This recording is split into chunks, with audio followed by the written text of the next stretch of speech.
Hey everyone, and welcome to the Best of 3 Call of Duty Esports Podcast. I'm your host, Josh, SalvationsElite. To my right is Sam, Bash_Bo3.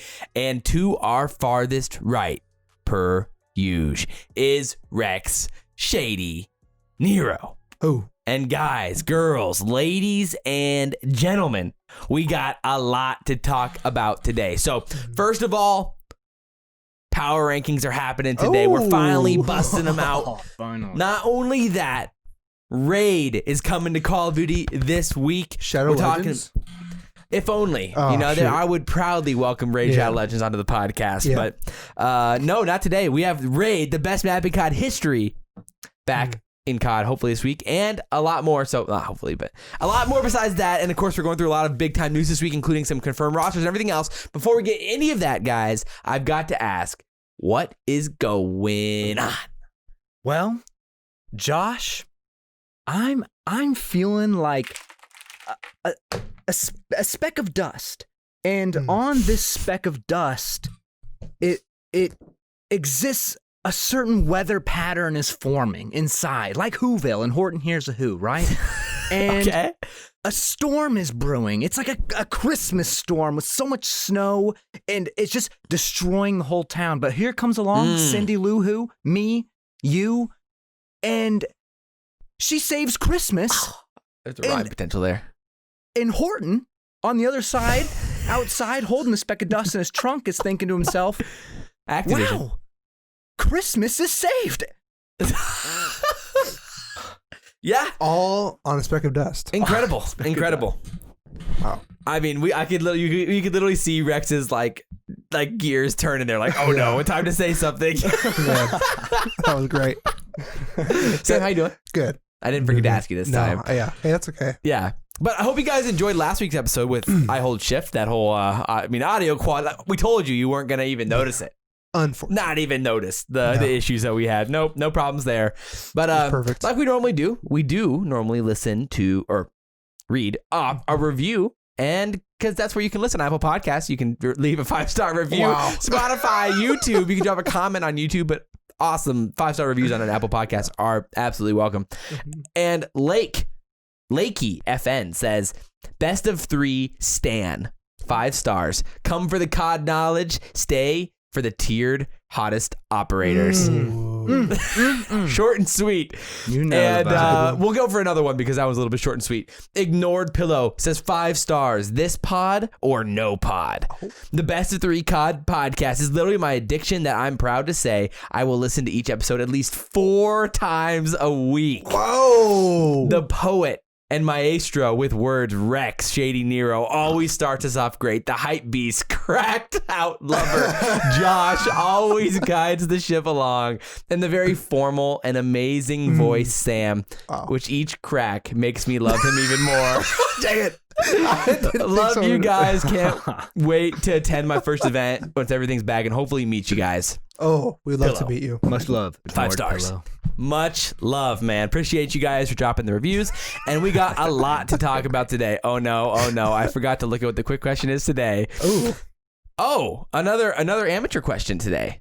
But the quick question today is higher or lower? I just threw this in there. How many teams will Parasite change the rest of this season? Yeah. 3 or 3.5? Over under. Over under. Rex? Higher. I mean, he's already gone off 2 teams, so. No, rest of the season. Not counting the current ones he already From here has. on out. Yeah, from here on out. How many?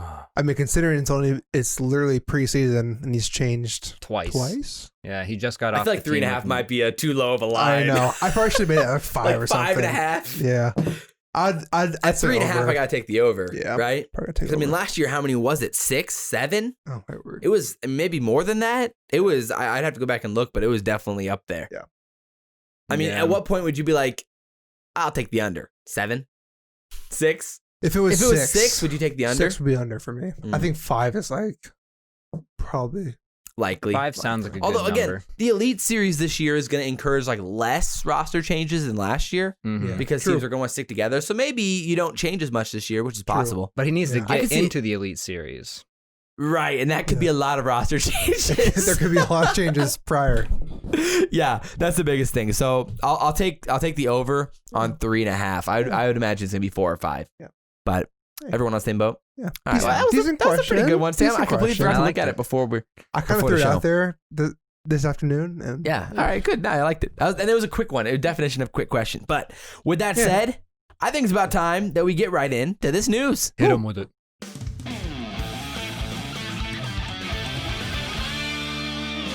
The Call of Duty News of the Week.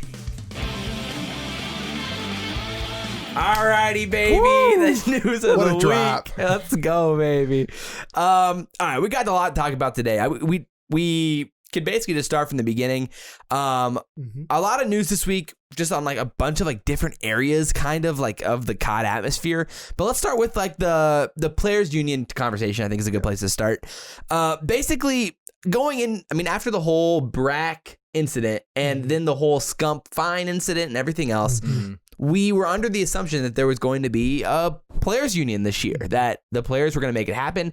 We heard that Scump was kind of like the last domino to fall, and it happened. We thought it was. Yeah, it fell. And then this week, Clay said, there is currently not one, and I'm not. He got asked like, "Hey, are you the head of the union?" And he's like, "No, I'm not, and there's currently not one." So crazy. What happened? I feel like this is one of those things where it's like, like is it the line at the bottom of your contract? Is that what it is? Well, that or it's like, like New Year's, like super pumped. It's a New Year's resolution. You go to the gym. Oh, and it's like no. you are super hyped, and you go for like the first week, and then it just falls off. I don't know. Like, I feel like one of the things where it's like January 12th already. It's January 12th. There was so much hype, but then no one kind of followed up on it.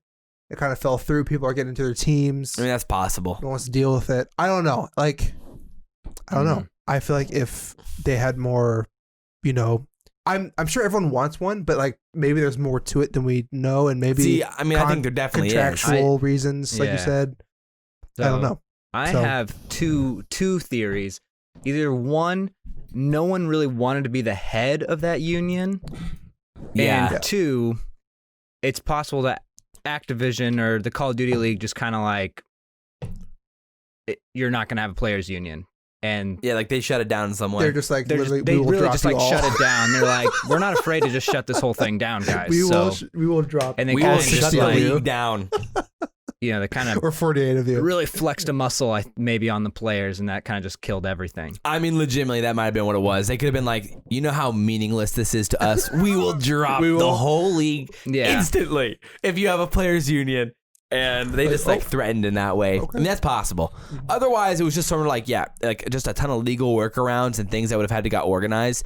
And it wasn't possible to do it before the league started. So they thought, well, maybe by the end of this year, then maybe we make it happen. I can see that being a thing. Yeah. But I wouldn't expect it anytime soon at this point. Probably not till at least next offseason. For sure. And since like this year was such a crazy roster mania with, going back to 4v4 and everything. That maybe like, next year when maybe there's a little bit less going on, you could see it happening potentially, but then there could be expansion teams next year. So who knows? But true. There's just a whole bunch of different ways that could have gone down. And that was just a weird thing. It's like everyone was like, what? What happened? And so not ideal. Not unfortunate. Ideal. I don't know. Do you want to talk about the Challengers Cup a little bit before we kind of move on to like some like the roster mania stuff? Yeah. Sure. All right. Let's hit on it for a little bit. Let's do it. So like I said, last week we talked a lot about the Challengers Cup 1 and the potential for the future of Challengers Cup in the future here, moving forward, and what the amateur team is going to look like. Obviously, we're going to talk a lot more about the scouting series. I was going to bring that up in our little intro segment, of course. We're going to be doing a little mini draft for the scouting series because when this goes live as of tomorrow, the podcast, the scouting series draft will have already begun and or finished. It'll be right around that time. But so there's a lot going on with the scouting series and the Challenger scene and the Challengers Cup 2. Overall, I mean, thoughts on the Challengers Cup 2, takeaways, overall, where you at with this thing, players-wise?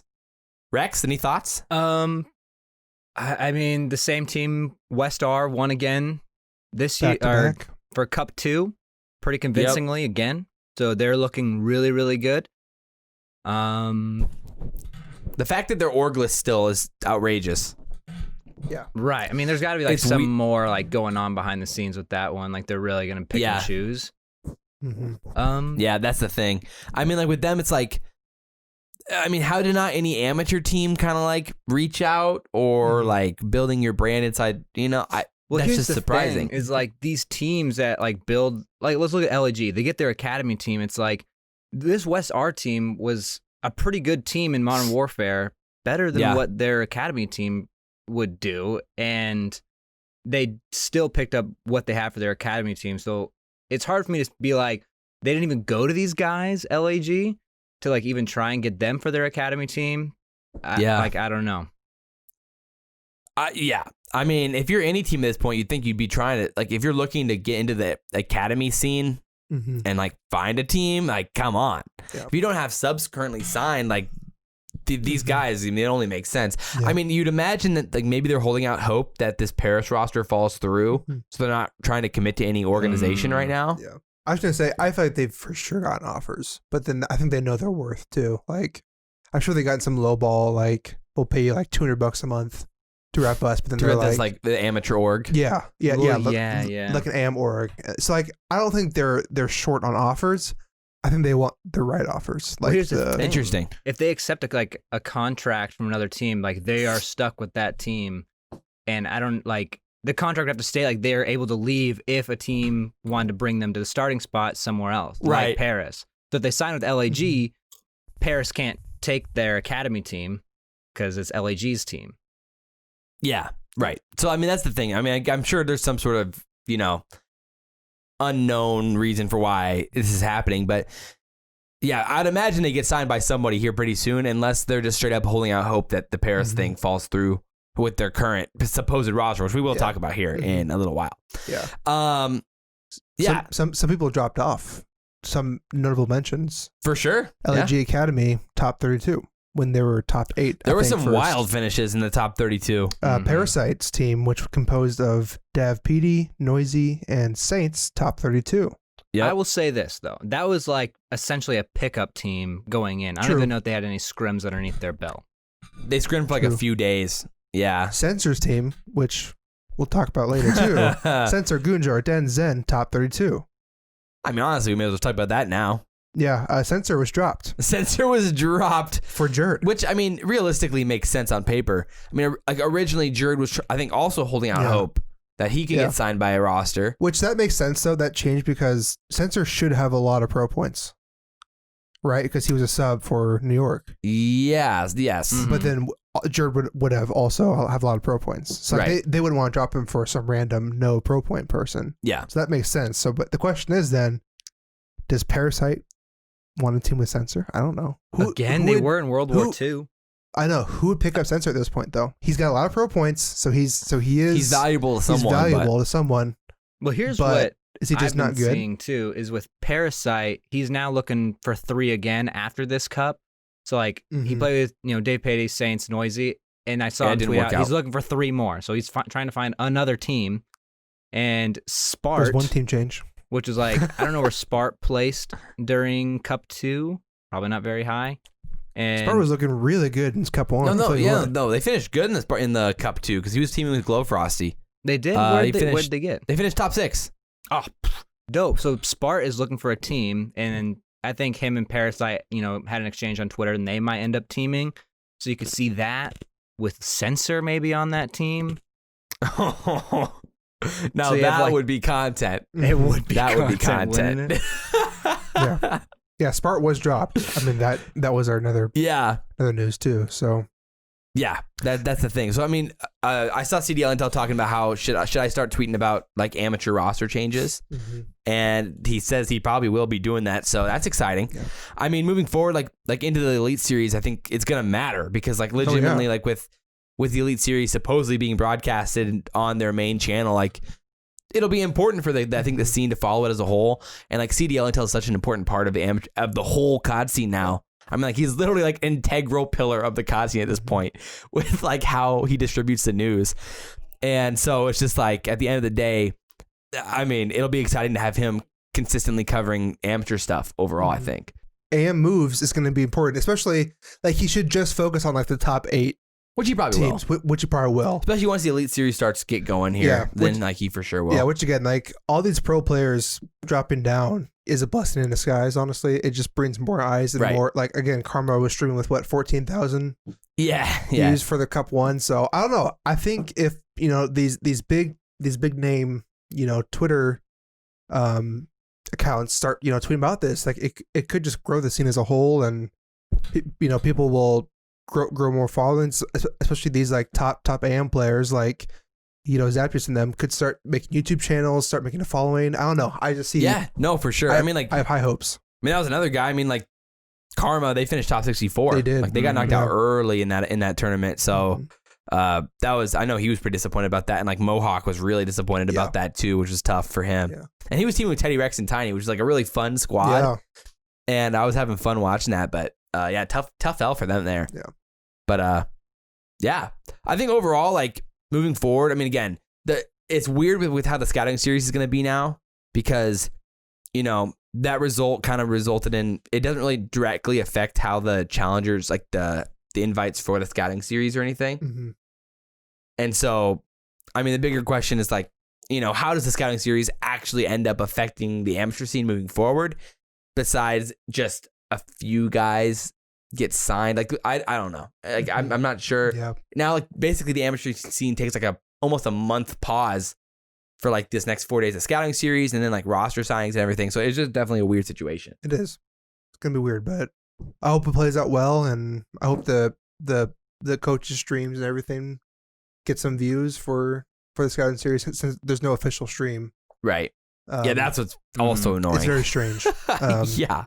But yeah, I don't know. I'm excited for it, but I hope it does what it's supposed to, and people watch it, and who knows? People get, some people might get signed to sub spots. Right. Yeah. Mm-hmm. Well, we'll definitely talk more about that in a second, though. Yeah.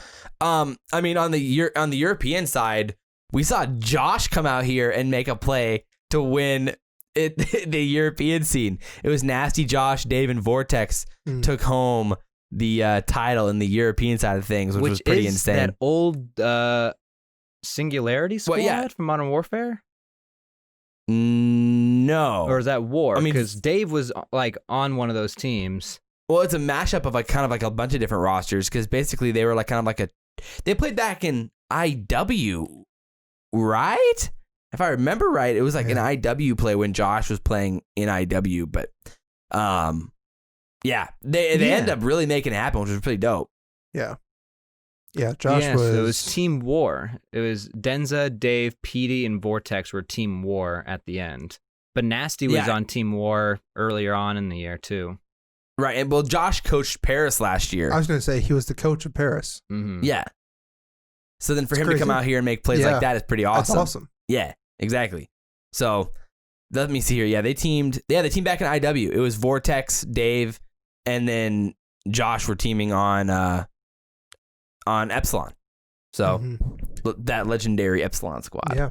They finished top 3 at some events. Oh, they won the Birmingham event. That's wild. But throwback squad there. Yeah, pretty good. Afro's team 3rd. So 1st to 3rd, which, isn't that bad of a drop, honestly. Yeah, the European events have been fun to watch. I like, they're always, it's kind of nice that they're like earlier, because like, and they're nice and separated. So like you kind of like can watch a little bit. They got 4th. Yeah. I like how they're separated, so you kind of gives you like a whole day full of like action. Yeah. And how that plays out. It's really nice. I like it a lot overall. And shout out I Hold Shift again, of course. The GOAT for how he's been covering it, and all of those guys doing an awesome job with it. And like legitimately just been so much fun. Otherwise, we just have to like jump from stream to stream of player with no cohesive otherwise. I just so wish they would have just invested a little bit more and just having an official stream, have Shift and all of them keep rotating out, EU, NA, and then, but right. I don't know. I do have hopes that they will do that once, all the season gets underway, and these are just kind of pre-stuff, but still, it's very unfortunate that you're not broadcasting your Challengers Cups and, not showing some love to those guys. So yeah, I mean, in the event, there was a ton of debate around cheating again, just like the first one, so annoying, man. The amount of like, is this guy cheating? Is this guy cheating? Is that guy cheating? Which again, maybe they are. It's possible they are. And like, we even saw some people thinking that Paul X was cheating, and Crim said he thought it was 90% chance he's cheating. 90%. That's based pretty off confident. 2 clips. 2 clips, maybe. One like was like that wall spot on Checkmate where like everyone pre-fires that. Everyone shoots that. So I don't think that's really much of an argument there. No. But these guys have been like pretty top dogs for Pollux has been around for like since like the beginning of last year. Yeah. It's like when they were. I mean, they've been really consistent since then, and Pollux has been around for way longer before that. So it's like you just can't call these guys cheaters. Like they're skilled. Like I don't know. Yeah. So I don't know where Crim, if he was like hard trolling with 90%, but I don't know. He's just been kind of on a... Well, Crim's been on his own little rampage. He's been on a heater this couple of weeks. Straight bender the last 2 weeks. Yeah, no cares in the world at all. But other thoughts on the Challenger Series as a whole. I mean, there weren't I would say, it's kind of how Challengers has been. It's like, there's the names that you expect to compete, and they're generally there. But this week there were a few guys that dropped significantly lower than originally thought. But overall, again, I'm always just blown away by the consistency of some of these AM players to compete and how big these tournaments are, playing online with how many variables there are and all the supposed cheaters there are that guys can be this consistent even with all of the factors in there. The Spoof, Stamino, Pentagram, Zinc squad finished 4th in NA. Then in 3rd was the Phantoms, Jimbo, Rex, Sib squad. Then Ramby, Llama God, Parzillion, and Perform 4th. And then you got top 6, you got the Nagafin, Exotic, Brack, Proto, and then the Glow Frosty, M. Ruiz, Mayhem, Spart squad. So that was your top 6. Next was Triumph there, and then Westeros with the Draza, Blast, Decimate, Neptune squad that time around without Parasite. Yep. And they actually placed lower than when they had Parasite, but But then Parasite placed really bad too. He placed really bad. Again, not ideal. Both of them are working with one new player, so you give them a break a little bit. And they got 4th, I think, in Cup 1. Now they got top, 7, 8. Yeah, so that's not bad by any means, especially nowadays with how much of a gauntlet the amateur scene is. Absolutely. Right now, especially early on. But let's move on to the roster mania news. All right, so we finally got the temp announcement. It happened. It happened finally after all the baiting and after all of the hearsay and they say and the troll on the hard trolls. Such a weird on Twitter. Temp was announced as their 4th, and they were scrimming. And they made that happen. And then simultaneously, basically, JKap was announced as the coach of 100T, aka LA Thieves. Shout out Oak Boys. Coming in Rex, your boys are reunited. And then with Enable back now, it is a full-on reunion. Full-on show over there. Are any of the Oak Boys actually pro players now, though? Am I missing somebody? No. Oh, no. None of them are players? No. It's Muddog, Enable, JKap, and then who's Facento. Facento. I don't even know what's Facento doing these days. He's doing the management. He's a Bad Moon talent, right? Management. Yeah, they seem to be kind of in the right places now, probably. That was like this the most underhanded comment ever. They seem to be in the right places, not playing Call of Duty. Oh no! Wow, I mean, they really did take quite the turn since Rex started the whole anti-Oak Boys thing. Yeah, you single-handedly diminished Oak Boys. Yeah, think about it. JKap and Enable were playing, and then you started, Then that whole went down, and suddenly now they're not playing anymore. I call them like I see them.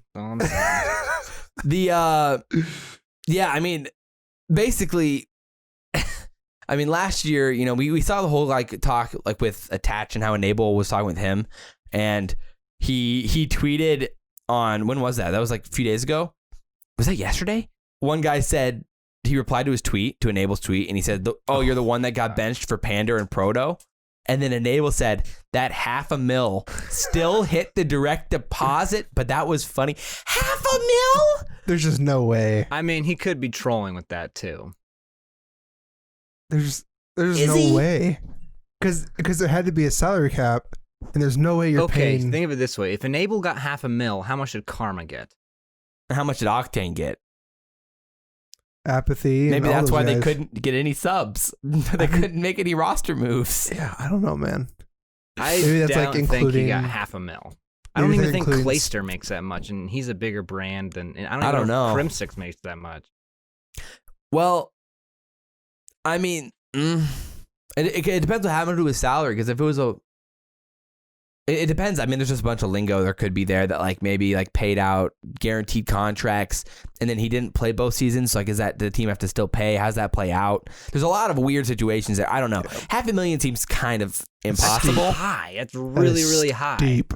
That's Oh something yeah, you considering see, the base like- salary is $50,000. Yeah. I mean- don't know. I have my doubts that's. I'm pretty sure he's just kind of trolling with that. He's still got the Probably. money, but like I don't think it's $500,000. No way. I mean, one guy replied to his tweet, and then I'll kind of read the guy replied, "Funny that you legit robbed Seattle blind. You didn't deserve anywhere near that considering your work ethic and skill in the game. But yeah, do you and keep bragging that you weren't able to keep your job." And then the top comment on the Reddit with 237 upvotes was, I like Ian as the streamer and content creator, but the dude was spitting facts under his tweet. You know, so... Yeah, he's not wrong. But I do like it. I mean, dude, Enable killed that content video, but though with JKap and like the whole like back and forth there, that was awesome. That was really, really cool. funny. Yeah. So I do think Enable's been killing the content game, like legit. Yeah. So It's good YouTube. shout out Enable. I mean, that was a good pickup and how it doesn't make sense for them and their COD team overall with how they're doing that. So I think it's just a logic there. But shout out LA Thieves. They got their squad now. They do. With JKap, they got Temp, they got Enable, they got personalities. They do. Overflowing personalities at this point to work with in that squad. So I mean, when you got those guys plus the full on Oak Boys reunion, I mean, this is a content It's gonna be heaven. crazy. Rex is gonna be tuned into every single piece of content they put out. Oh yeah, for sure. Absolutely. Hey, maybe you'll like them more though now. Yeah, now that they're in their more rightful spots where you believe they should be. Yeah. I mean, honestly, Coach Where they're maximize JKap, their talent. I'm not opposed to it. You mentioned that last year. Yeah, I think I mean, I did. did you not call that from? I bet we could probably pull up a podcast I from definitely like said JKap was from going to be a last- coach at some point. I definitely said that was going to be like his next thing.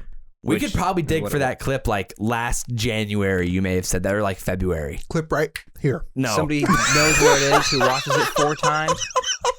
Clip it. if someone else wants to dig for it, they can. Sam, go ahead. Knock Send it yourself to out. us. Clip right down in the comments.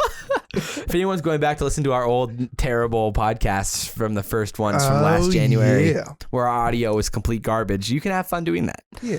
But yeah, that was the first big piece of news of the whole week. Mhm. But I got lost. Here we are. In other news, Other news. we had, I guess, like in the whole light of 100T, we had the Crim versus Teej Yes. banter. Mm-hmm. I don't know, Oh, yeah. drama. Drama maybe, or just I mean, more it just was friendly banter, But there was some truth. There's a little bit of but truth like in every. Crim kind of went off. He went in. Do we have a quote of it, or do we just have a paraphrase here? I mean, we do have a quote, direct quote. Oh, of it was what a he tweet. said. Tweet, yeah. But he also he also had said a it clip. on the stream. He said Yes. it to TJ.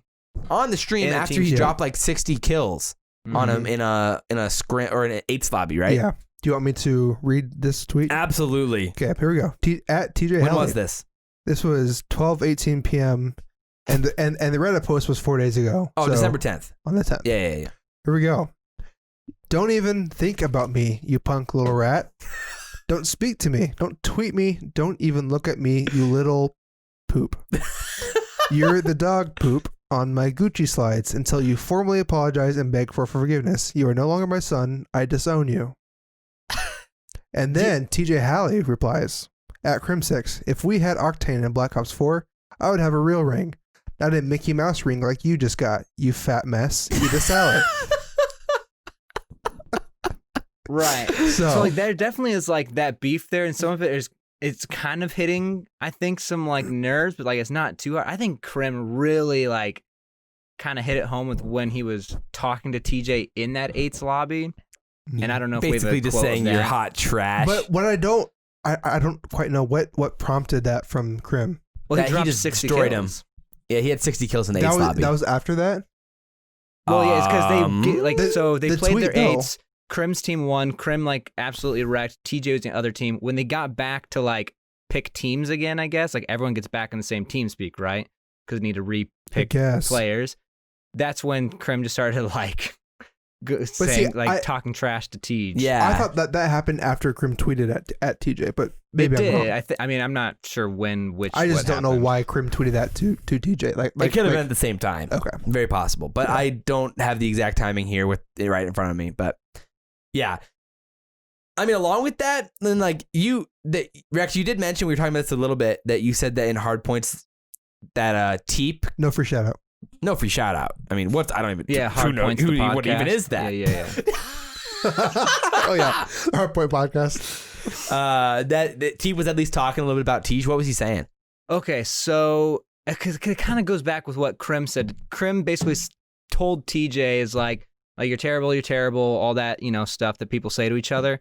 And then he said, when you're bad at a game, you just stop caring. Like, you just don't care anymore and you suck. And that's like what happened to him in Modern Warfare.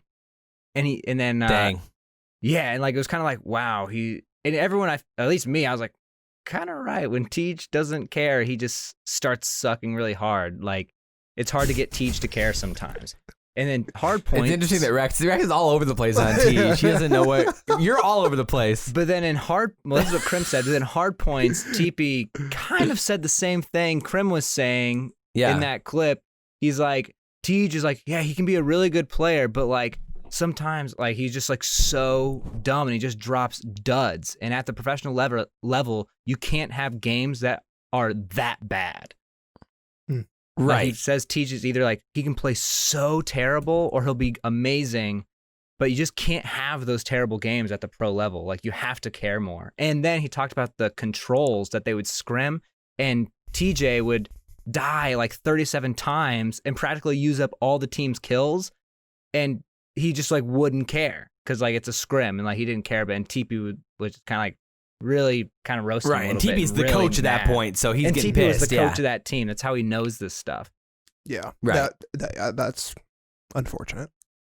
Not ideal. No, but makes for some fun Reddit posts.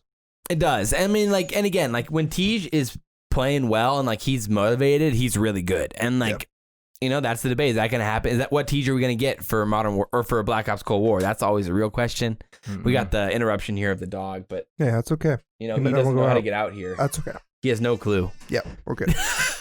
But, anyway, the overall, I mean, I love me some drama, and I'll buy in at any point. Give me more drama. Do you want the silly versus Methodz drama next? Please. Okay, here we go. Fire away. Another direct quote. Here it is. Methodz decides to tweet out on, let's see, this was 3 days ago, the 11th. This was so wild. At 2, oh no, I don't know what the time was. Anyways, Methodz tweets out, Silly is charging $75 for coaching, so whoever buys that from him, give me $250 and I'll help you unlearn whatever it is he teaches you. First off, can I just say something about yeah, go ahead. Why is he going, Silly's trying to do something to I think it helps the community. I think it's something pros could be doing, but they don't. Yeah. Why is he kind of attacking that, especially when it's a business this? He's Methodz.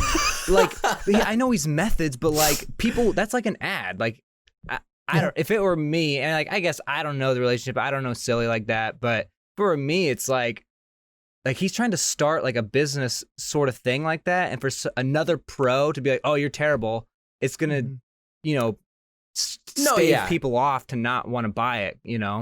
I totally get that. I mean, if let's say I was doing a coaching thing, delegitimizes him. Another YouTuber was don't get what SalvationsElite's doing. doing. I'm the kid for sure. Oh, it'd be I'm the kid. Yeah, but you can't have that. Screw that guy. Well, see, and I think Silly is on your same level because he replies. He does. He does reply. Silly goes worse. Here we go. At Methodz, you've been on a good team for 5 years longer than me and have a fraction of my earnings. You had to convince players from outside the U.S. that you could compete with all the other main ARs. Wow. I mean, he went in. Double in. Dude, on he that. literally just went full on in. But and then the bros were like, whoa, what? Dude. I thought we were joking. Accuracy is holy F. Yeah, I get it. If I was Silly, I'd be pissed too. I'd be mad too. Oh, yeah. Well, yeah, he just completely. I mean, and the thing is too is I think when Silly first announced this, I think Methodz said something there too. Yeah, for some reason he's just been on Silly about it. Okay. Yeah. Whatever. And okay, I was so- trying to think if there was actually any actual like beef there at any point. I don't remember there ever being. Again, Methodz is 99% jokes. It is true. I think Methodz was trying to troll, but I think this was just kind of too far. I agree. This is like a business venture Silly's trying to go on, and to like I think just besmirch it like that is just kind of like not cool. Yeah, no, Yeah. He for sure. Like again, there's always truth to A hint of truth. The very. I just hit the dog. I'm so sorry, Skittles. I apologize. Anyways, there's always a hint of truth. Always a hint of truth. So I know, and like this could not be very serious, but it's just kind of fun. It to was talk just about. funny. And there's always going to be those storylines of when they play each other. Maybe there's just some underlying thing. Because when You just Silly, gotta keep it in mind. yeah, if Silly is to beat Methodz this year, he's going to come back to that tweet and quote it. I am curious if anyone's ever bought Silly's like coaching package. Oh yeah, honestly, I would love let to us hear know. about it. I would love to hear about that. Let us know. Oh yeah, that'd be really interesting. It'd be kind of cool to see like what actually they like, go through and how much time. That'd be such a fun YouTube video. You should buy Silly's. It. You should buy it. That'd be so fun. Report back to us. That'd be really fun. But who knows? Who knows? What other drama is there? Sam, you suck. We're creating drama right here, baby. Here we go. You're trash. Get off. There was a Crim versus Paul X. This is all going on. Paul X was trying to defend himself, by the way. Yes. In like on Twitter, he posted about his whole like the fact that people think I'm cheating is outright blows my mind and blah blah blah blah and and again like that matters. If the pros think you're cheating, you're not going to get picked up and that's just the league now, so it's the worst in that way. To me, it seems like the pros are starting to get a little bit worried about these top AM players, and I think I don't know. Yeah. But the thing is that like Dallas has been kind of smoking everyone in scrims. It's like I don't think they have anything to worry about at this point. But again, Crim will say whatever he wants to because he can, because he's Crim. Right. So if he thinks you're cheating, 90% sure, that could put a pretty bad. Crim has been just letting loose lately. I know. Yeah. Especially on Twitter. Everyone's got to watch our backs. We got to watch our backs. Seriously. Dude. Watch what we say Crim, here. I know. You're our king. You're our king, Crim. We love you. Worship King Crim. Worship him. He is the best. Please. Do not put us now, on blast. anytime we have anything in the future, we'll just link this clip. Yes. So if he comes after us, we'll immediately link this clip. Oh gosh. So perfect. Now we have some defense against the Crim's assaults upon the people, the innocents. Before we get in to the Cold War segment, just wanted to mention briefly, it's kind of a cool stat. Well, it's actually kind of crazy. I'm sure we kind of knew this was going to come, but 100 Thieves Call of Duty just surpassed Empire on Twitter followers. That's actually kind of wild. I mean, literally, they just won the freaking. Okay, Paris has not tweeted. What in the world? Wait, do we need to do the segment? All right, roll the segment. Welcome to What's Wrong with Paris. Wow, that was like the hardest transition of That all was great. time. Paris has not tweeted for 60 days. What's going on over there, dude? I'm losing my mind.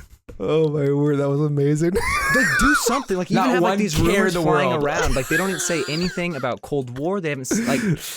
It's just, what are they going to do when the season happens? Do you think they'll tweet? What's their first tweet going to be? And here's the thing too, is their first tweet is going to be about their supposed roster. Is it going to be a hype tweet? Is it just going to be like the list of the names and like their pictures and that's it? Like no video or anything? It's going to be like a Google Doc with like the like bullet pointed.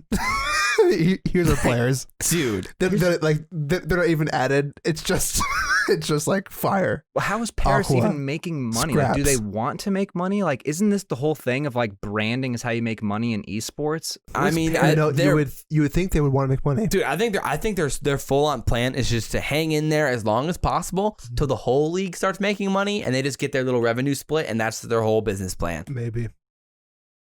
Is to just straight up hang in there and bank off the Huntsman / now Optic Yeah, and they're just making gonna money hope everyone else does really well for them, and then eventually they'll make money. because of the revenue split. Yeah, We'll see. I legitimately think that's their only. I mean, It like, could be. what else are they bringing to the table? Like absolutely nothing. Yeah, you would think at some point the commissioners can be like, "Listen, you have to start doing something here. Like, Yeah. Like you have to tweet. it's outrageous. There's a mandatory A mandatory. A mandatory. It's like a manatee's brother. Mandatory. There is a mandatory Paris tweet every 2 days. Yeah. You must tweet every 2 days. Or else you're I'm fined still $20,000. in the Paris Legion Discord. Like I joined really? a long time What? ago. Just because, yeah, dude, I joined the Discord because I'm like, I'm really curious about this team because it's just a strange team to me. Is it like poppin'? dude. No, their players are still Dens, Kismet, and Zed. Like they still have the same players in their Discord. It's like they don't do anything. It blows my mind. Yeah. I mean, I'm like, so I went to, you know how the store did like the whole 50% off sale? Yeah. I went in. Merch, did you? Oh, I did. And I made sure to buy merch of all the teams that nobody has merch of. Yeah. So like Paris, LAG. Yeah. You know I got merch for both those teams. Nice. So I am excited to rep the teams that Are no they one cares still about. selling like Huntsman stuff too? Oh yeah. Like can you buy? You could still buy that might be Huntsman like stuff. Kind of cool. relics. I mean, like if the CoD League lasts for 20 years, then that'd be pretty cool. Yeah. But yeah, overall, it's probably sold out now, I'd imagine. Probably, honestly. I thought that was pretty cool. But yeah, overall, I mean, Paris today, they were scrimming against New York Subliners. Oh, we didn't talk about New York Subliners in our whole roster. Dude, what are we doing today? What are we doing? Maybe we should have spent more time in our notes. As I mean I. But anyway, so Paris was scrimming the New York Subliners today with Hydra. Oh my god, yeah. with Hydra. Yeah. And it was really, really fun to watch. I actually might do a learn from the pros on it because I love how Clay is communicating during that whole series. Because Clay was streaming it, and they're scrimming against Paris, or New York scrimming against Paris and London because of the international stuff. So it's kind of fair at least. Mm-hmm. And I mean, Paris, they won like what 2 maps out of the scrim. They won they won the first hard point, and then did they win 1 control? Did they even win? They didn't win the first hard point, did they? Yeah, they did. They won on checkmate. Paris won on checkmate. All right, maybe. All I saw was Paris getting like 100-point clubbed like every hard point. Yeah, well, they got absolutely destroyed on Crossroads in the second map. Mm-hmm. But yeah. Well, I mean, at least they took a map off or 2. Yeah. But like Clay was talking about how Fire just ego chows everything, and that he's gonna get smoked if he does that on LAN. And now he's like, now that I know that, I'm never gonna un-ADS. I'm gonna hard ADS him every time he every time he peaks. Mm-hmm. And I mean the rest of that series he was smoking him. So jeez. I don't know. I mean, again, Fire, he's shown a lot of potential, but at the same time, like he has a lot to learn still. And we've seen that, like really talented AMs, even last year, they can come in and dominate, but like at the same time, there's still a learning curve in a lot of ways, and some guys need that time. Yeah. Mm-hmm. And I mean, like Shotzi, Illy, they needed time to figure things out. Mm-hmm. They weren't dominant right off the beginning, like Mac and Awakening were. Yeah. Mm-hmm. But it just kind of depends on the player. And so maybe I still think Fire can be decent, but absolutely. I'm not like any means high on this team. I mean, at this point, the Subliners are like a mid-tier team, which we'll talk a lot more about. Yeah. And they were bodying Paris most of the time. Yeah. But Paris hasn't played us together as much as New York. Mm-hmm. Well, this was with Kinda Hydra. has. I mean, but it was with Hydra, who's barely played with them. So then you can debate it. Yeah. And they were playing off host most of the time, so it wasn't as ideal. Or if they were hosting, but then when they were hosting, they had an advantage. So I don't know. Overall, it's kind of tough to take a lot away from it. You don't want to take too much away from it because it scrims. Yeah. But it was, I thought, just a really interesting like sequence overall. Mm-hmm. Thoughts on New York, Rex? Before we get into the Cold War stuff. I mean, we've had a Sim and Hydra. Yeah. So right. So based on the scrims that we saw today. And Clay at the end basically said ASIM and Hydra are going to be kind of like battling for that starting spot. And like, it's not like Hydra's their guaranteed starter now. Like, I think most were like, Hydra's definitely going to be the starter. I think it's more like they're really actually going to have to fight for it. And they might end up doing a thing where certain game modes even, they'll swap people in and out. Adrian Martinez and Luke McCaffrey. No joke, honestly. But like, even with Nebraska Hydra fans. today in scrims, it's his first, quasi like first scrim with the team. At his communication, he didn't really talk a lot, and he was very much playing OBJ. Like he was soaking hill time and like going even about. And to me, honestly, it seemed a little bit lackluster, to be honest. Because I think ASIM was still kind of maybe pulling higher numbers. But again, it was like the kind of the first play with the team. And there's also like the English to French. Well, the highlight for me was that they made him say the word squirrel. And he literally couldn't do it. He was like, square. Yeah. Scare. I'm getting a little hot. Oh yeah, you got the jacket on and everything. Jeez, calm down. Yeah. Yeah. Talking about Clayster. Oh yeah, it gets you steamy. Gets me steamy. But yeah, he was really struggling with the word squirrel. But hey, you know, besides that, I think he was getting the communication down for the most part. He definitely wasn't talking a lot though. I agree with you. Like, but I mean, again, you know, he's still got to get comfortable, figure out the communication. I doubt he probably does. He's probably just trying not to make too many mistakes right now, and so like limit how much he talks. He doesn't want to make like some call out mistake, I'd imagine, or something like that. But if I'm being completely honest, I think Hydra was nervous today. Like just because he kind of is trying out now for that team versus ASIM, and I think he was sort of nervous about it. But I hope that improves. I hope they keep playing with him because I want to see more out of him. Because like I just don't know what to make of him yet. Yeah, no, for sure. The jury's definitely not out. I mean, do you think that they'll have it locked and loaded by the time the season starts? I don't necessarily think they will. I don't know. I mean, they might. I mean, depends if the visa. If Hydra can get there, that's kind of the big problem. Is like if Hydra can't even get the visa, like they're going to be just using ASIM, right? Because true. Because they have to play for the same. You're right. It might not even come down to who's better. It's very possible, but yeah. Overall, okay. Let's move on to Black Ops Cold War. We'll talk more about New York in our power ranking segment. So let's move on to Black Ops Cold War. Let's hit that drop and make it happen. This is the price we pay for what we do. Alrighty, baby.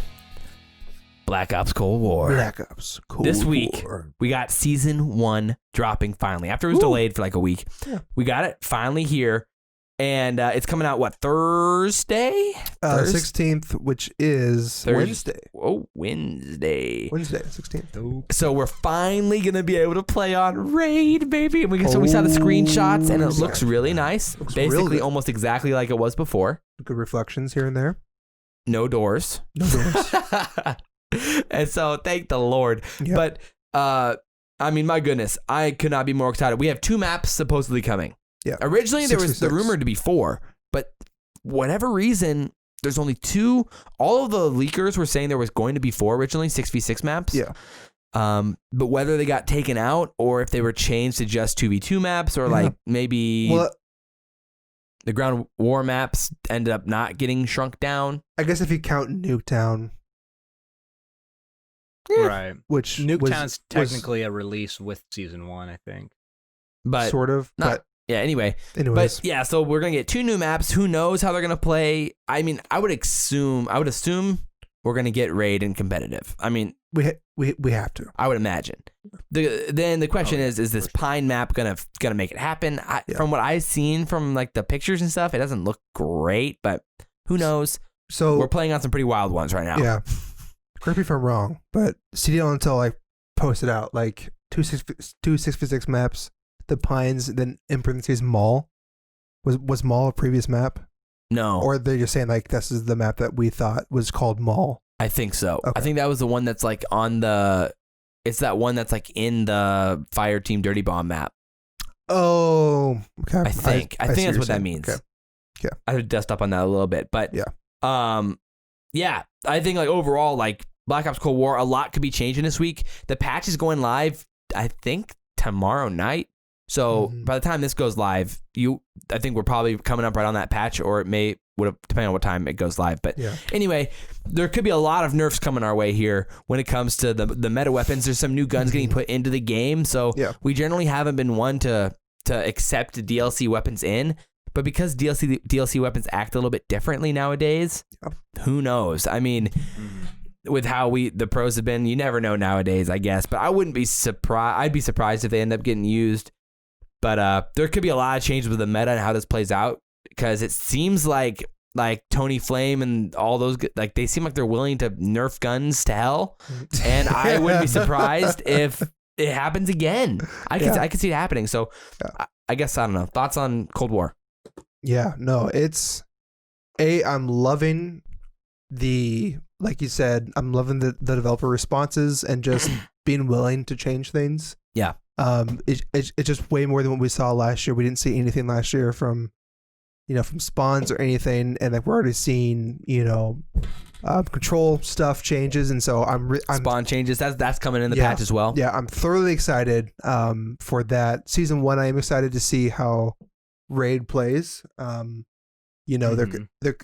is some potential that it could flop. I don't want to be a Debbie Downer, but man, remakes aren't always the best. But hey, don't put doubt in my mind. I've got trust. So I'm also very excited to see if Pine is a plausible competitive map too, because the more maps, the more map pool, the better we have. For competitive. So Treyarch's got nice wood. Yeah. Huh? Anyway. Okay. Yeah. Anyways, yes, I'm excited for season 1 and all that is to come with it. So, I mean, Redwood was a great map. Yes. Okay. Yeah. But Rex, yeah, no, for sure. Rex, say something. Thoughts please. on Cold War? So I can't. I mean, I'm basically going to end up echoing what Sam said. But yeah, Treyarch's known for like their communication with the competitive scene and just always being very responsive to things like that. Like we've already seen stuff for Control. Probably gonna see more. Raid coming back is great. I think for sure it's gonna be in competitive. Nothing but good news, I think. Yeah. Hopefully they keep doing it. Keep moving it that way. Maybe maybe it's like one extra equipment or something that is plausible for competitive. Because I don't like it like somebody just having like an assault pack or some random thing because they can't use a trophy. Oh, you mean a field upgrade? Field upgrade. Yeah, a field upgrade. Like I really wish they would add a second one that could be used in competitive. Yeah, I mean, I agree, but it ain't gonna happen. No, it's just I don't even obnoxious. know what it would be. If it's not radar, or like not the jammer, then I have no idea what else you'd use. Right, that's a big question. But thoughts, I guess, in the same like Cold War conversation. Scorestreaks. We've been seeing them in scrims. Yep. And the teams seem to be enjoying them. I think. So. Yeah. Like, at least from what I've been seeing, it feels like we're leaning towards potentially using them down the road here. Yeah. Again, nothing's been updated in the CDL or in the official CDL rules at this point. Yeah. Nothing since the original rule set, which is just really annoying. And like, man, I wish they would keep it updated because it would help the GBs a lot, because it's really toxic right now with the GB ladders and playing on like CDL, everything. So anyway, that like, it's so annoying they don't update this thing faster based off GAs and everything. But I don't know. I mean, thoughts on Scorestreaks? What have you been seeing? What have you been liking? Rex? I like them. I know there was like the people were kind of hating on the War Machine. And honestly, it seemed that needed valid. I mean, there was the talk like Flak Jacket, you can take 2 hits from it, but I don't know if that's 100% happens every single time. Yeah, so there's some guys getting smoked. Yeah. So, but I think the cruise missile and the artillery strike are perfect. Now you can use the artillery strike, see the pings, which I've always liked in past CODs. Yeah. It just adds that extra layer of like strategy to it. And I think RC, they're going to be using an S&D. I don't know how many points they're going to make the RC, if they're going to keep it the same or make it be higher. I don't know. But I'm pretty sure they're going to use Interesting. It. You think? I don't know if they will. I think they will. Why wouldn't they use it every other COD? Well, the only CODs they didn't use it were when they were like so easy to get. So now that you can potentially control how much they cost ourselves, like then maybe the pros can work it out. Like, all right, well, if you go on a 5 streak in S&D, you deserve the RC. Or like before, it was like you can go on a 3 streak or 2 kills in a bomb plant and you get the RC. Yeah. There's just way too many RCs. Yeah. But if it's like 5 and then maybe like 4 kills in a plant or something, like then maybe, okay, all right, fine, streaks. Yeah. So I think now with like the adjustable scoring, it gives a lot more flexibility to use streaks, and there is absolutely no reason not to use them. Yeah, absolutely. Like we can now change them. They're set on death. Go for it. Don't use the OP ones like the War Machine. Obviously, there's definitely some issues with if Flak Jacket would have worked maybe, but like there's people just literally getting smoked like with one. It's so good. It's insane. It's so good. Dude. So yeah, no, I'm a big fan. I think they keep trying it. Don't just toss it out right away. If something doesn't work. Keep messing with the how much they cost, but otherwise, I just games like those hardpoint games that come down the wire and people that use their streaks correctly just makes it so much, just that much more viewer friendly. Well, it's gonna help you break controls also, like when you're on offense. That's for always sure like the big problem. That's what's desperate. I agree. That's the biggest thing. It literally makes it so it's possible. Yeah. Yeah, 100%. Like literally, you can play for those streaks in round, 1 or whatever when you're on defense. Play for those streaks. Literally kill whore, and like it kind of rewards that more. But controls kind of like that's kind of the point of the game is play for the lives, but also play for the objective. And so I think it adds more strategy to the game overall and how you can try to play. Yeah, and pushes the meta in an interesting way, at least in my opinion. But like Moscow, a bomb control is impossible. Needs streaks. You have to have streaks. Sure. They spawn right next. I think it's been more fun to watch with streaks, at least in my opinion. Oh yeah, so, for sure. Yeah, I think we're all would love to see streaks there. Heck yeah, baby. Yeah. The one thing that I really want to talk about as well was where you at guys with wild cards at this point. Thoughts on wild cards, and maybe this is where we could debut our first 60-second debate segment. Jeez. Where we will now debate for only 60 seconds. Should wild cards be banned? Let's go. The 1 minute debate begins right now. All right, fire away, Rex. Should wild cards be banned? Wrong. Dude, no. They should be banned. Honestly, I don't mind having the wild cards in game, but if you take the wild cards out, it puts everyone on that even playing field. Like obviously, like the they should be banned.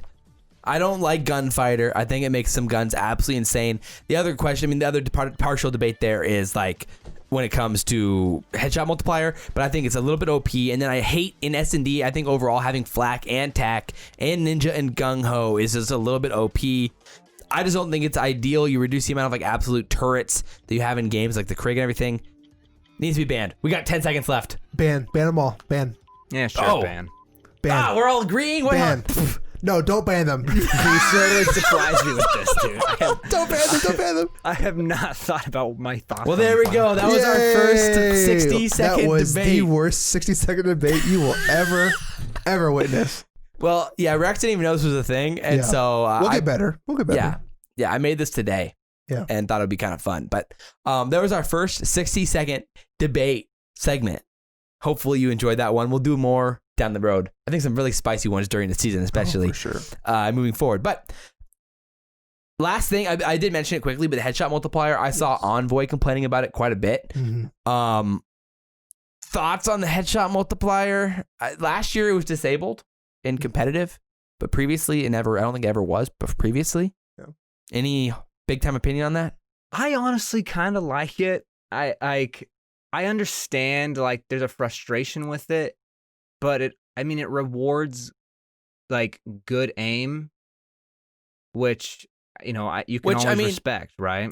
Yeah, and in this game, I can see the argument on both sides. Where like in this game, there's less flinch than there's ever been in COD. Mm-hmm. So like in past years, it was like, oh, it's pure luck. I shot him first, and I get punished for shooting him first because it bounces his gun into my head. Yeah. But this year, there's a little bit less. There's basically significantly less flinch if you have the right attachments on. Mm-hmm. So it's like I can see the argument, but I don't know. But I get the frustrations where like someone creates just randomly like will spray. And like they shouldn't win that gunfight, but they just got lucky and sprayed your head. So it was like, really? You can get some beamer kills with the AK-74U with the headshot multiplier. It's nuts at long range. Yeah. I don't know. Like maybe we just try it at either a lower level or just at 1x. You don't even give a multiplier. Right. I don't know. I haven't had any strong thoughts on it. I had strong thoughts on Modern Warfare, like when it was just horrible. Like you literally could shoot so bad, melted, and then you get hit in the head and you're dead. Like that sucked. But I don't know. Maybe I haven't played enough to like really experience like people just destroying me, like with like a flinch headshot, But, right. I haven't been too frustrated by it either, to be honest.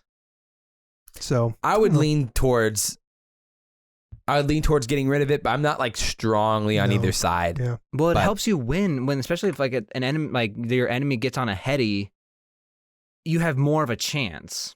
For sure. Which is like the positive, I think, of it. Mm-hmm. And like, doesn't like create the unreal power positions. Yeah. So I totally see the argument on both sides, but like it does create for some inconsistencies in gunfights and some real luck when it comes to hip fires. Yeah, that's which I mean, again, and hip fires in Modern Warfare were unbelievable. Insane. And so like versus this game where it's a little bit more realistic, like real, quote unquote, realistic. You know what would be kind of a cool idea is Reasonable. if they only like it's just like everything's one times if you're hip firing, but if you if you aim down sight, then the headshot multiplier comes into play. Like that, I respect a little more, but like that'd be interesting. I don't like that'd be hard to code though. Yeah, probably, but I don't like it when it's just like someone turns a corner and randomly like just gets a lucky spray on the head, and it's like, oh, really? Yeah, nothing you can do about that. Yeah, it's just like, wow. So we decided because of time that we're already hitting a kind of long amount of time here just because of recording time, how much time we have to actually make this happen. We decided to skip our little scouting draft because it's not as relevant. By the time this goes live, the draft will have already probably happened. So we thought, well, we should have probably done this last week, but oh well. Anyway, there's some really good players out there. We're very excited for the scouting draft or the scouting series and looking forward to talk about it next week on the podcast. We'll talk a lot about it next week. So let's get right into our power rankings now. Hit that drop and finally make it happen. Who's the best in the game?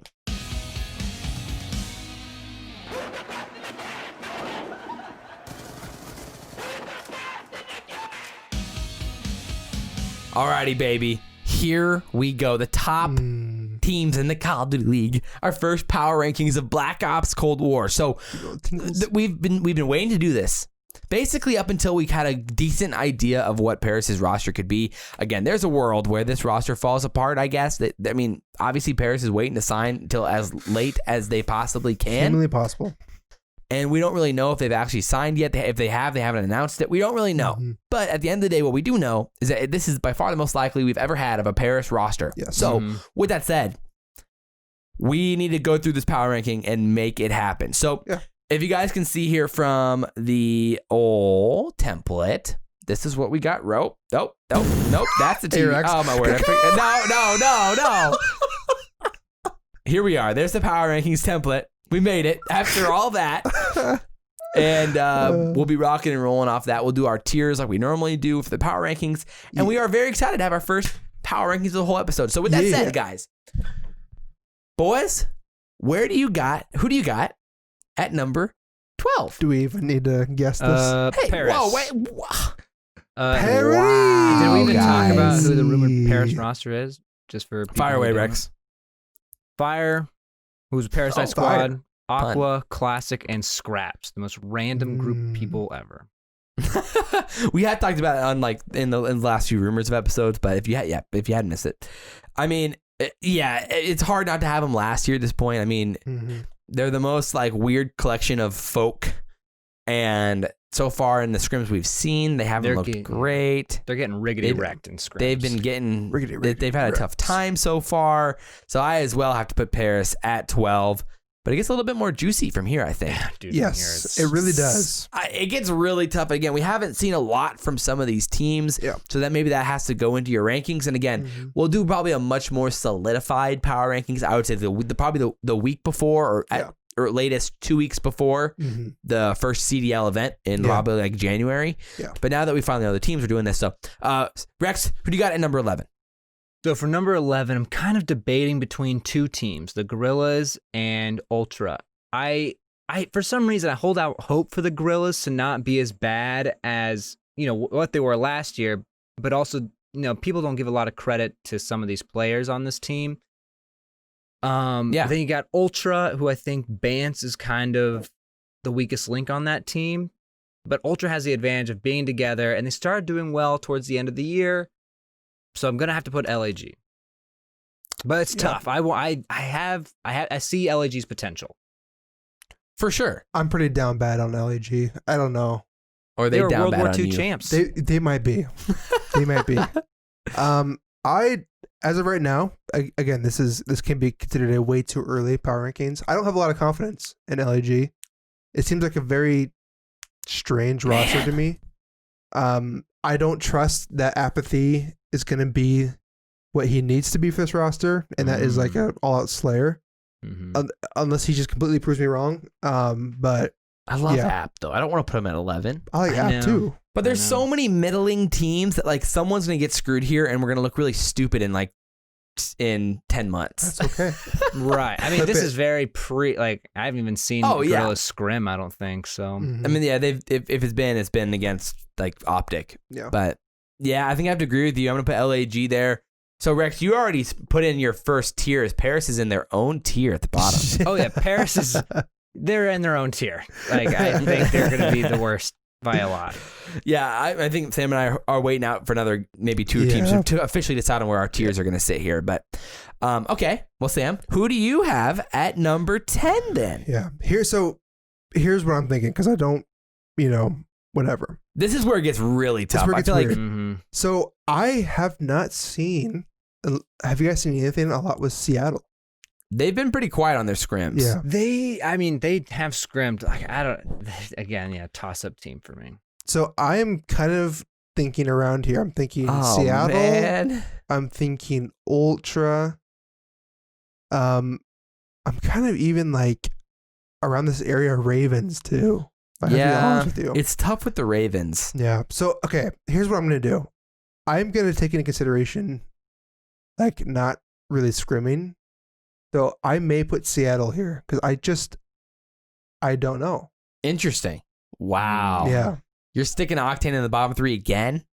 2 years in a row. There's nothing for me to say this team is going to be.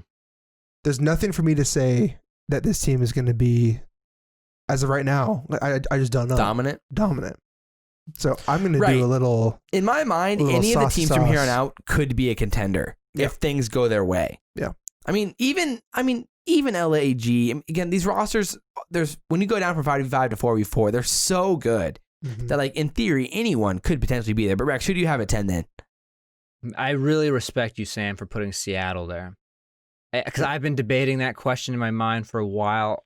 And it's a bold one, honestly. It's a bold one, but I like it because I'm down on them too. Despite all the hype behind Gunless and Looney and despite all that hype, I'm down on them too.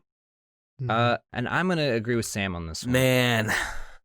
I know it's tough because if you follow the evidence, Gunless's teams have broken apart 2 years in a row.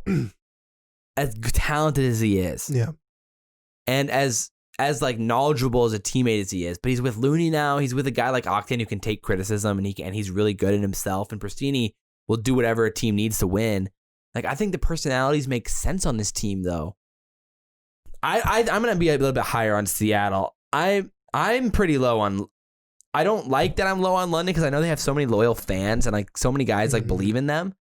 But like I haven't seen it from this roster at this point. I mean, last year we saw. I mean, they finished top 4 at champs, but like that was an insane run. And I there's a world where the team could be very good, but I'm not willing to like put my bank on it at this point. And then I'm looking at Seattle, Toronto. I'm gonna go London here, man. I'm gonna go London as my 10 squad. I'm gonna be by far lowest, and then at the end of the year, all you Brits can laugh and be like, "Ha ha ha! Look, I told you, mate." Yeah, and it'll go from there. But who knows? I'll actually follow up on that because I think London was gonna be my next. Really? Okay. My next choice here because, like you said, I don't think this London squad is better than last year's London squad. It's tough for me because it's like Toronto and London. That it could go either way for them. I think London has more upside than Toronto. Like if in a world where like London could be like a top 4 team. Really? I actually am pretty. I don't know. Kleenex and Cammy. Yeah, I mean maybe there's some untapped potential there. Yeah, I'm kind of high on them. I'm high on Kleenex. Okay. Yeah, stay high all the time, baby. I will. But Dylan has major potential too. Well, I mean, then we saw how good Alex was, and we've seen how good Alex has been in the past. Yeah. And then we know how good of a player Zero has been. Shawnee was great at the end of last year, so it's like the upside's there for the team still, but like I don't know, man. I don't know. I'm just not sold. Rex, where are you at? I mean, I see what you guys are saying about the Ravens. I think I have them a little bit higher in my mind. like I've seen them play a few different scrims, and like they compete with people. Even like Optic Chicago, like they've won. So that's true. what makes me be like, well, if they're contending with Optic Chicago, like it's gonna give them a little more weight. Granted, I'm not confident in having whatever, London there. But for this one, I'm gonna go with Toronto for my number 9. But it's tough. I was between London and Toronto. Man, it's tough. I don't know. Toronto's a team that like they can easily make it work, but you have to put a lot of faith into guys that haven't done it on a Black Ops game. Right. And like I don't have faith in Vance at this point anymore. Like they redeemed themselves at the end of Modern Warfare, and I guess that teamwork was there, and you could see that teamwork was good.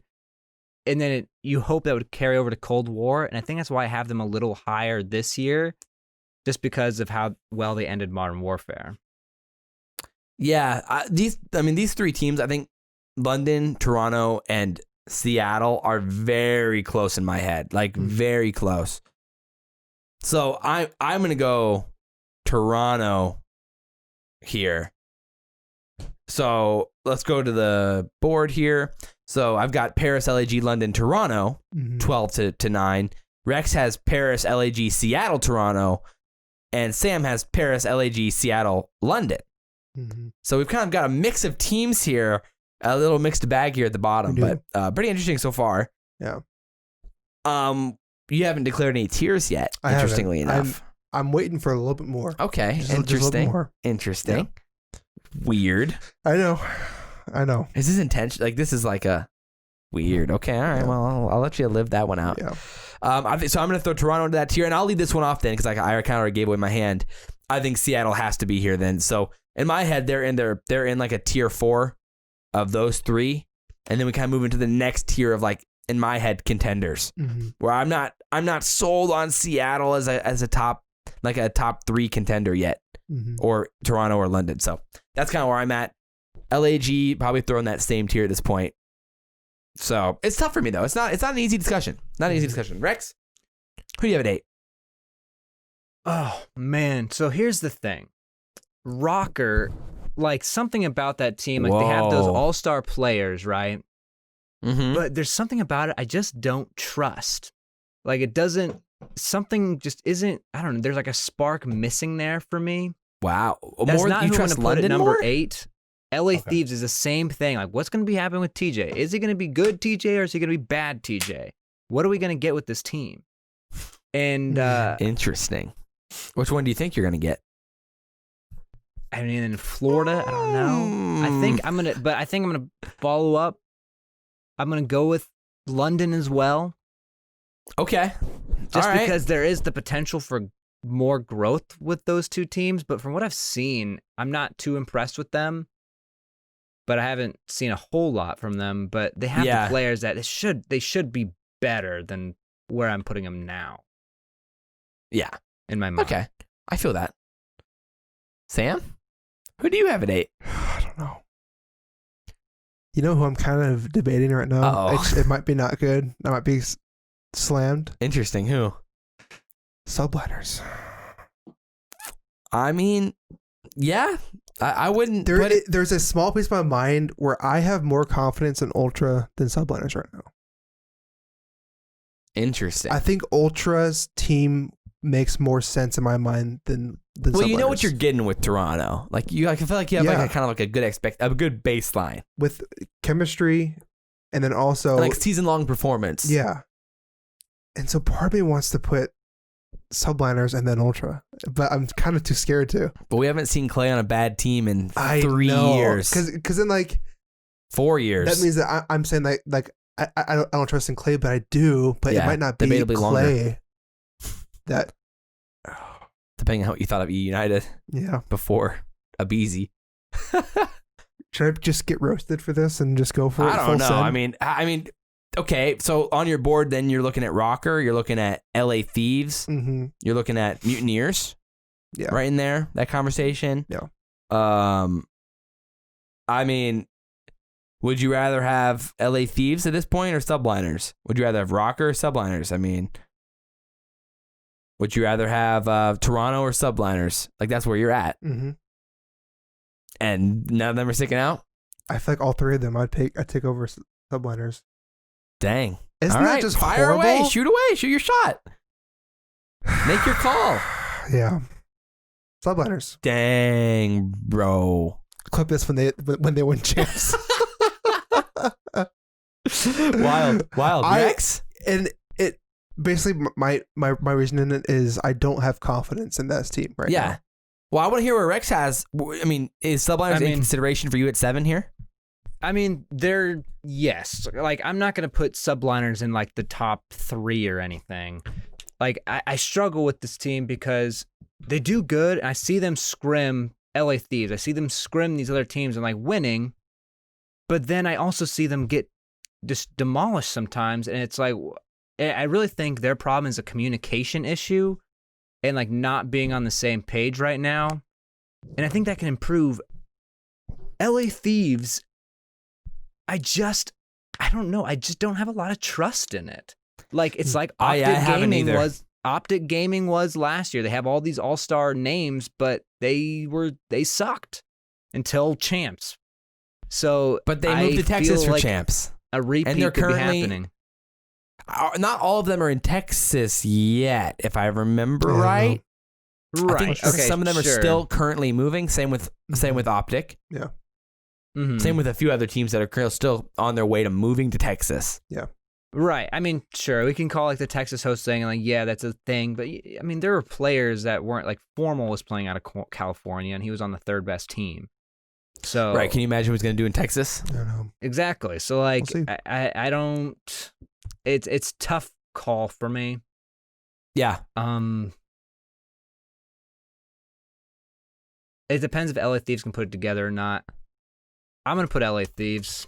Okay. Are they still going to be in your same tier as London, Toronto, and Seattle? Nah, they'll go up one. Oh, okay. So we're starting a new tier here for Rexy boy. Yeah, I'm in the same boat. For me, it's between LA Thieves and New York here. And it's been really tough for me to decide, and I agree I've gone back and forth on it. But I believe that the core 3 of Mac, Zuma, and Clay is 100% going to have good chemistry at least through the year. Like, they're not going to break apart. We're like, there's a world where this LA Thieves roster implodes because, I mean, think about it this way. It's been a theme. There's no honor among thieves. They'll drop each other like at the drop of a dime. Yeah, whereas exactly. with subliners, that's probably not going to happen. Yeah, so I'm also going to go LA Thieves here, I think. Yeah. Sam, who do you have at 7? I'll pull up the little list here so everyone on YouTube can see it. I have Toronto at 7. Okay. Yeah. Yeah, okay. That makes sense. Yeah. But in my mind, Toronto and subliners are very close in my mind, honestly. Right yeah, now. So you're going to keep them in a similar tier then. Yes. That makes sense. Man, yeah, that's a really, really tough call to make. I mean, does anyone have like a definitive 6 here for you overall? Because I feel like I'm then for sure going, I'll do mine. I'm going to go subliners at 6 here. Mm-hmm. Subliners at 6. And this is kind of starting a new tier for me with LA Thieves and subliners are in this tier, the same tier right now, but I'm going to wait to label them. Yeah. Yeah, again, like even though I do believe in the players as individuals, there's still like the question marks with, with a Sim and with Hydra and how that's going to play out. Again, they could really struggle early and then it'll look really dumb early on. And then by like middle of the year, they could be just fine, which is what I could see happening for sure. But it is tough to say. Yeah. Rex, who's at 6 for you? Again, difficult. So like there's the rocker, which if I'm honest, I have not seen a lot of rocker scrims and how they're playing together or like anything that's going on with that team. I don't quite know how it's functioning. And that's what makes me come at a loss with them. They're all like, they're good names, all-star names. But I don't have a lot of information about them. That's what makes it hard for me to not. Yeah, no, for sure. They haven't been streaming a lot of their scrims and they haven't played against a lot of the guys who have been streaming. Exactly. So it has been tough. For sure. So I We've think seen him a handful of times. So I'm gonna put put Rocker. okay, wow. Yeah, it's tough because none of us have mentioned the Mutineers yet, which is interesting. They're a dark horse team. Like they just are. Right now, they've been a dark horse team, and I think all of us kind of doubted Slacked, but so far they've been. I'm pretty high on. They've been looking pretty good, man. Yeah, I'm pretty high on Mutineers. Yeah, I mean, because right now I'm staring down. Oh, I'm sorry. Yeah, you have your 5th still, or your 6th. 6. Yeah, 6 for me is gonna be Rocker. Oh wow. Yeah. Wow. I have. Well, you're high on Thieves then. Yeah. I'll go right into my 5th. Thieves. Dang. Okay. Yeah. So you're the highest out of all 3 of us on Thieves. I have a lot of confidence in Slasher. Slightly more confidence in Slasher and Than like accuracy. Yeah. So Rocker seems like a really good, solid team, but I feel like Thieves' ceiling is higher, just slightly. Mm-hmm. And I do think Slasher will pull through.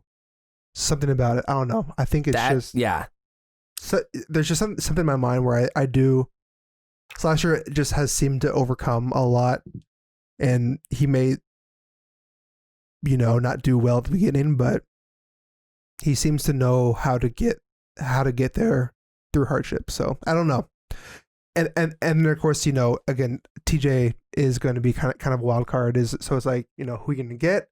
And we could be getting a pretty good TJ. We don't know, but I don't know. I guess I'm just placing my bets more in Thieves here than Rocker. Yeah, no, so. I mean, again, this time of year, I think everyone's opinion, it's impossible to have like an invalid opinion. Well, you can have an invalid opinion, but none of us have an invalid opinion, all right? Of course. But, Rex, who do you have at number 5? So for number 5, I will put Subliners at number 5.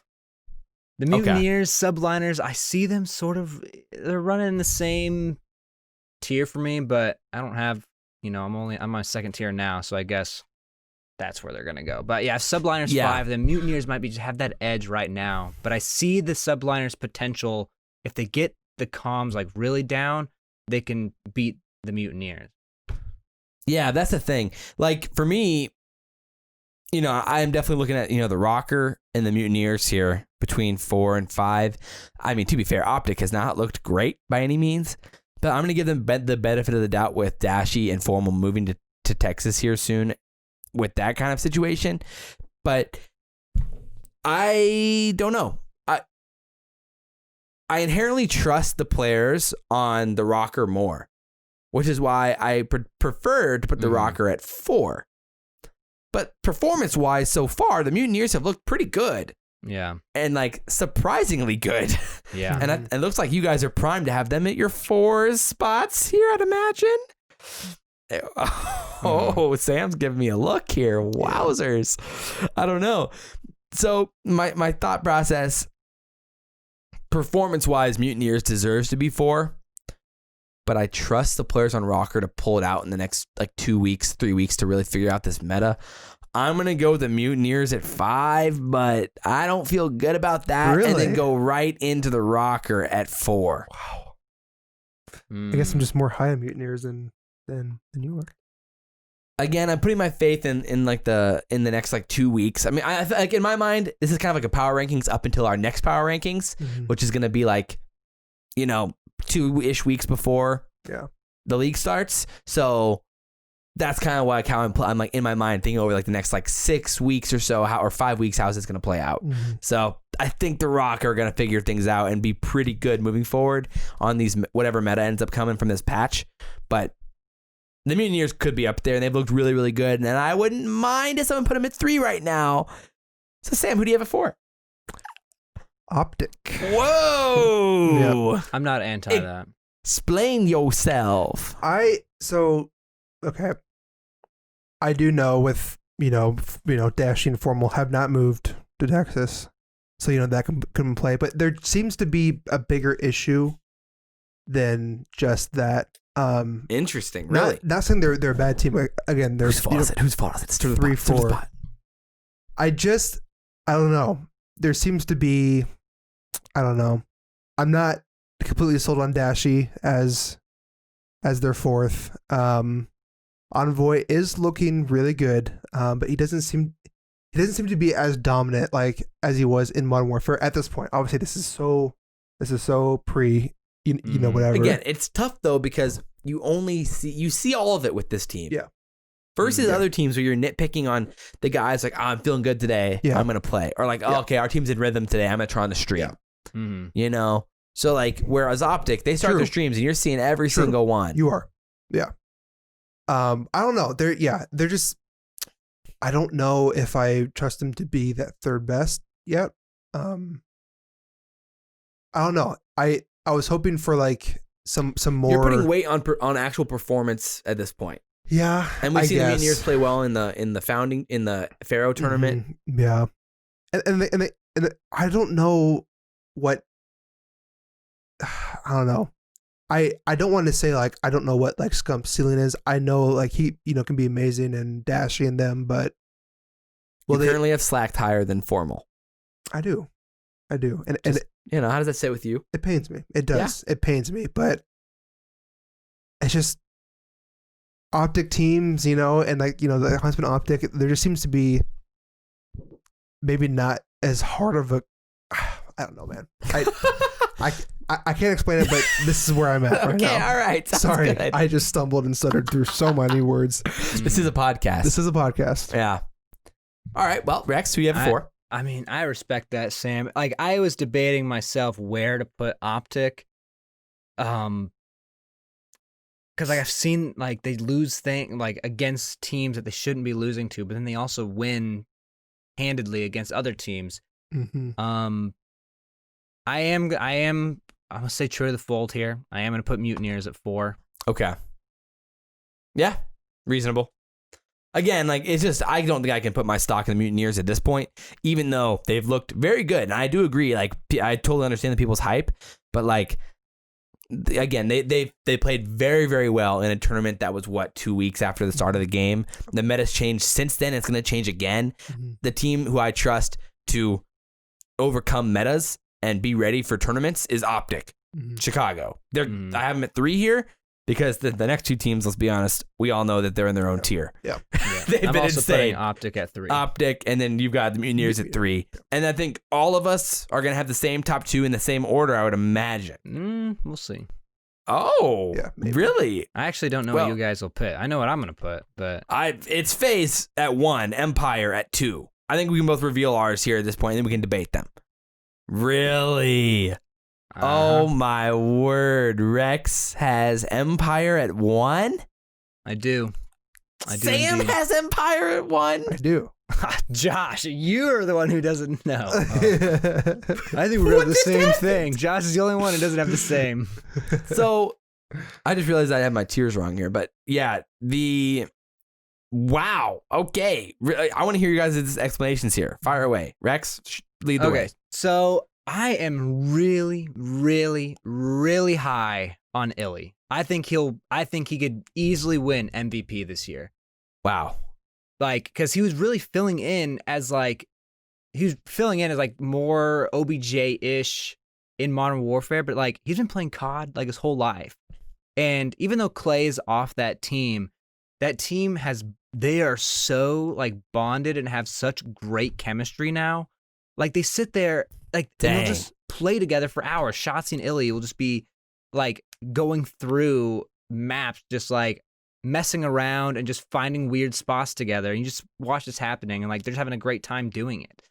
So I think they really they have the whole package. And like they have Shotzi, who's amazing.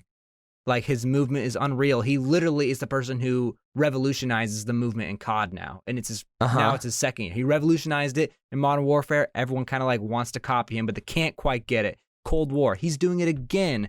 He's ahead of the curve on the movement, which he's killing it. And then you have Hoop, who's a super smart player, and then you have Crim, who's like that veteran leader, like. Dang. And, like the dad. It's the whole package with Empire for me. But we also have the whole package with FaZe. Come on. I'm going to piggyback on Rex here. Crim has been insane at main AR. He's been and again, really good. This is the role this is what he should have been doing his whole for a while now. Like I think people are gonna be surprised about like with Crim's stats. I think he's gonna be putting up stats this year. Like he is. Well, I mean, as the main AR, we've seen what main ARs have been able to do in the CoD League so far. I mean, he's been phenomenal, and like you said, you know, Illy too is just, you know, they're gonna be great, and this is still the core team that won champs. I mean, at this point, just both these teams are incredible. Don't get me wrong. Yes, no. Like I said, we were talking. I just showed the bracket. I just showed our list here to everybody. But I mean, we all have Empire and FaZe in the top 2. I have FaZe Empire. Sam and Rex both have Empire FaZe 1, 2. But we all have them in their own tier. And I think right now it's by a mile. It ain't close. No, yeah. No, I mean, FaZe and Empire have both absolutely kicked the crap out of Optic, and from the scrims we've seen, they kicked the crap out of a lot of teams. Yeah, this is by far the biggest gap in tiers that we've seen in COD. Tier 1, Tier 2, and this Tier 2. Like Tier 5, 4, 3, and 2 are way closer than Tier 1 and Tier 2. Yeah, like, it's insane. Though I don't know if I've seen Mutineers scrimming Empire or FaZe yet. And I'm curious how that went, because Mutineers is really that team for me that, like, they're just like a brick wall. Like, they don't seem like they should be good. They're a hard counter. They just keep winning things and beating people, and it just, like, doesn't make sense, but they just keep doing it. So I would like to see a scrim of Empire and FaZe versus Mutineers to see how those go. Yeah, I don't know, man. I think FaZe and Empire are really, really close, and it's hard to say, you know, exactly splitting hairs at this point.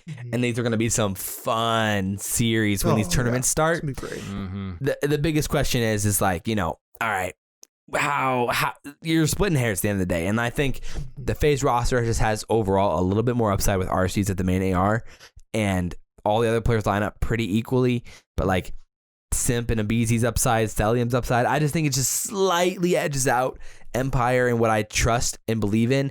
And again, as good as Illy and Shotzzy were, it was their first game they've played, and so there is at least an inherent risk going into a second one. But we've seen the streams from them. I mean, they look really, really good at this point. I have full confidence in both these guys. I'll be shocked if these aren't the top 2 teams in the standings in July. I think at that point, I'm that confident in this season long with these 2 teams that I'll be very surprised if they're not the top 2 in July. Yeah. I mean, I'm going to say it again. I am so excited to see what Illy does this year.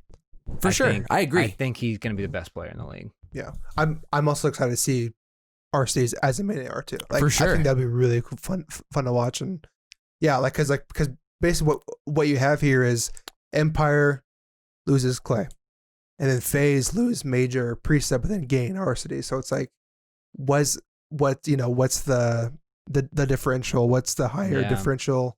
Well, I don't know. Like RCs as main AR could be disgusting. Yeah. Well, so when they said on that Hard Points podcast, they said they talked about how like they had leadership problems on that team, and that's why like they couldn't get things together when things were starting to get hard.